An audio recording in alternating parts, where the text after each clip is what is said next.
Welcome back to BrassTacks. Incessant rains have wreaked havoc across Rajasthan, in particular in Jodhpur. Heavy flooding in Jodhpur led to several vehicles being washed away.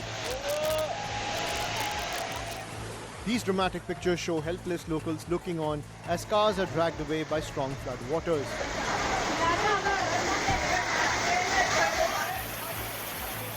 Similar scenes were witnessed in Tonk. The road in the middle of this market turned into a river, washing away everything in sight. People tried in vain to hold on to their bikes, but the current was too strong and they fell into a drain.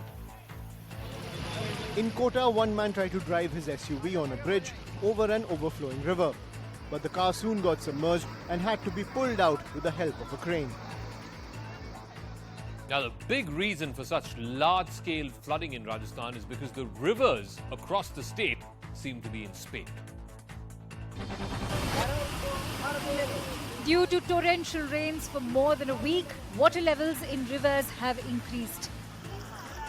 This man was trying to cross a bridge, but the water was flowing so fast that he got stuck. Thankfully, some locals rushed in and managed to rescue him. Almost all the dams in the state are full, and authorities have been forced to open the gates and release excess water. But many are making the most of the situation and enjoying the abundance of waterfalls in Rajasthan.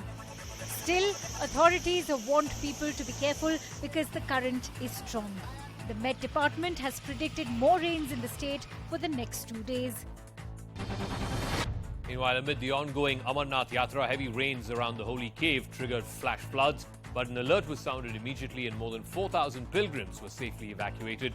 Just earlier this month, flash floods are triggered by heavy rain struck near the shrine, killing at least 16 people. There's some frightening footage from a busy road in Shimla which shows a speeding truck ramming into several cars. The truck driver appears to have lost control of the vehicle. He swerved towards the right and collided bang into the middle of the vehicles. The impact is so strong that the boundary wall of a building is completely smashed. It is unclear, though, if there were any casualties as a result of this accident. The mega 5G spectrum auction has gotten underway and the bid amount exceeded 1.45 lakh crores on day one. The bid is for 72 gigahertz of radio waves. It is worth 4.3 lakh crores. Reliance Jio, Bharti Airtel are among the 4 bidders right now. 5G networks will open 10 times faster than 4G. A phased rollout is expected by September. In fact, 7% of India's smartphone base currently is 5G enabled. Torrential rains have also led to some daring rescue operations, this time in Madhya Pradesh. This tractor was crossing a bridge in Betur but got submerged in flood waters. Some locals saw the plight of the tractor driver and threw a rope towards him. He managed to grab it and was pulled to safety. In Sehor, 6 labourers were trapped in rising flood waters. A mammoth rescue operation lasting hours was launched to bring them to safer ground. A bridge in Sehor collapsed due to heavy rains, leaving several trucks and other vehicles stranded. There's a big breakthrough in the Bengal SSC scam probe. According to the Enforcement Directorate, they claim to have found a black diary at the home of the arrested Minister Partha Chatterjee's aide, Arpita Mukherjee. The diary reportedly belongs to the Department of Higher Education and School Education. It has details, supposedly, of cash transactions which she was maintaining. And the probe into the SSC scam is getting bigger. The Enforcement Directorate has summoned TMC MLA Manik Bhattacharya for questioning tomorrow. Bhattacharya is the ex-president of the West Bengal Board of Secondary Education. The ED has already searched his home earlier this month.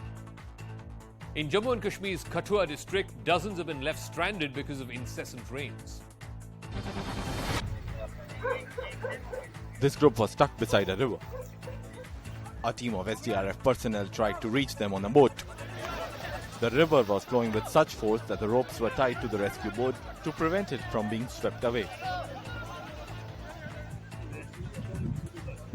The SDRF personnel managed to reach the group and brought them to safety.